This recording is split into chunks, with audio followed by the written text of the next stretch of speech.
Visakha vision document రూపొందించిన ఘనత YS జగన్దేనని, అందులో భాగంగానే వైజాగే రాష్ట్రానికి ఎకనామిక్ గ్రోత్ ఇంజన్ అన్న విషయాన్ని ఆనాడే చెప్పారని మాజీ మంత్రి గుడివాడ అమర్నాథ్ స్పష్టం చేశారు.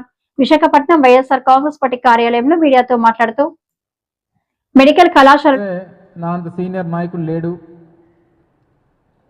నాకంట సీనియర్ ముఖ్యమంత్రి లేడు.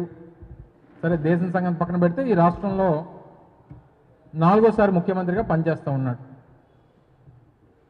ఉమ్మడి రాష్ట్రంలో 9 సంవత్సరాలు, రాష్ట్ర విభజన అయిపోయిన తర్వాత ఇది 7వ సంవత్సరం. మరి గతంలో 2014 నుంచి 19 మధ్యలో మీకు ఆ రోజు విశాఖపట్నం తాలూకా వనరులు, ఈ ప్రాంత పరిస్థితులు, ఇక్కడ ఉన్నటువంటి అవకాశాలని మీ అంత విజనరీ ఎందుకు గుర్తించలేకపోయారు? ఎందుకు ఆ రోజు మీరు విశాఖపట్నాన్ని పక్కన పెట్టి అమరావతి అమరావతి అమరావతి అని చెప్పి ఆ రోజు నుంచి నేటి వరకు కూడా అదే పాట ఎందుకు పాడుతూ ఉన్నారు?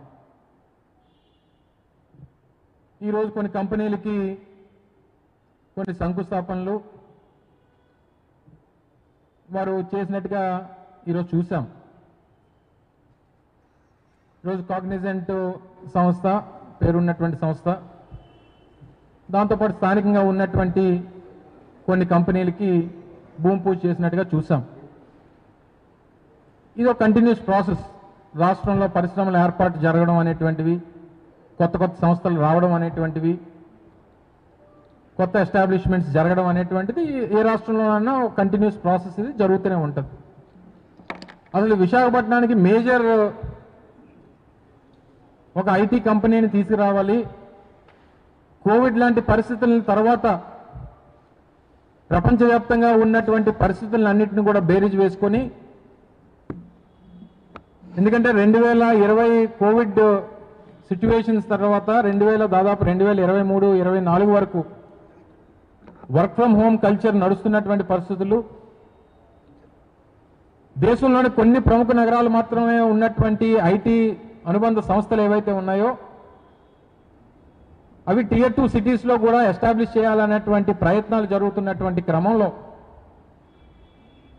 ఆ రోజు జగన్మోహన్ రెడ్డి గారు ముఖ్యమంత్రిగా, సంబంధించినటువంటి శాఖ మంత్రిగా నేను వారి ఇచ్చినటువంటి సలహాలు సూచనల మేరకు ఇప్పుడు Tier 2 సిటీస్ వైపు ఈ పెద్ద సంస్థలన్నీ కూడా అడుగులు వేస్తున్నాయనేటువంటి పరిస్థితులు ఆ రోజు అవకాశంగా తీసుకొని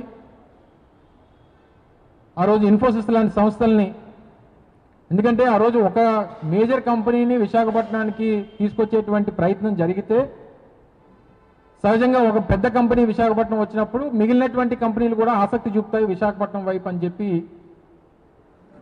ఆ రోజు ముందడుగు వేసి ఇన్ఫోసిస్ లాంటి సంస్థని విశాఖపట్నం తీసుకొచ్చేటువంటి కార్యక్రమం చేశాం. ఆ రోజు ఏ సంస్థకి రూపాయికి భూములు ఇచ్చినటువంటి పరిస్థితులు లేవు. కేవలం ఆ రోజు ప్రభుత్వం మీద ఉన్నటువంటి కాన్ఫిడెన్స్ కానీ, ప్రభుత్వం మీద, ప్రభుత్వ పనితీరు మీద, లేదా మిగిలినటువంటి పరిస్థితులు ఒక ఎత్తు అయితే ఆ రాష్ట్రంలో, ఆ ప్రాంతంలో ఉన్నటువంటి రిసోర్సెస్ అనేటువంటివి ఏ సంస్థ కన్నా చాలా అవసరం. రిసోర్సెస్ లేకుండా ఏ సంస్థ పెట్టుబడి పెట్టదు.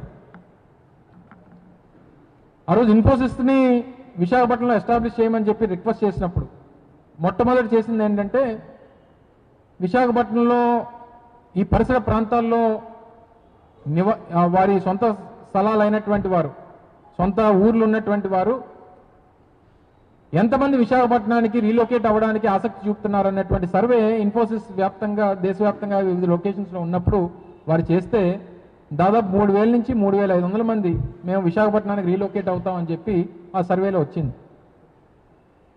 అప్పుడు ఇనీషియల్గా ఒక 1000 సీటర్తో విశాఖపట్నంలో ఒక డెవలప్మెంట్ సెంటర్ని స్టార్ట్ చేయమని చెప్పి వాళ్ళు రిక్వెస్ట్ చేయడం, వాళ్ళు స్టార్ట్ చేయడం, ఈరోజు దాదాపు 2,000 మంది ఇన్ఫోసిస్లో పనిచేస్తూ ఉన్నారు.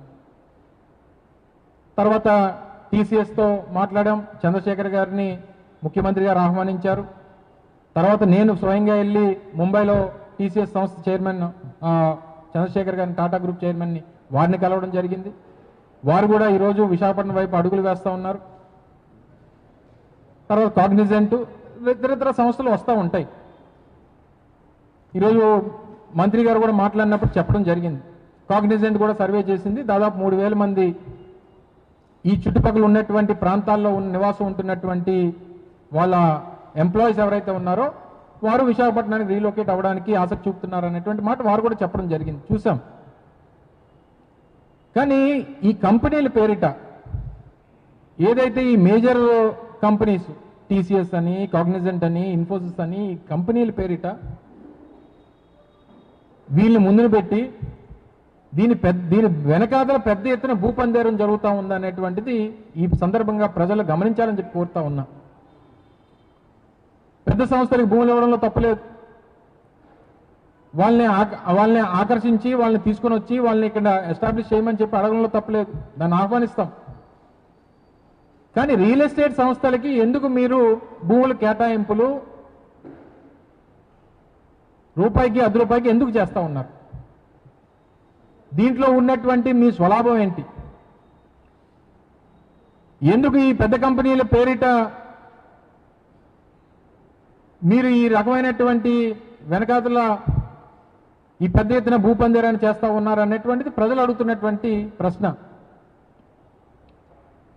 సత్వా గ్రూప్ అని, కపిల్ గ్రూప్ అని, లేదా ఇంకో గ్రూప్ అని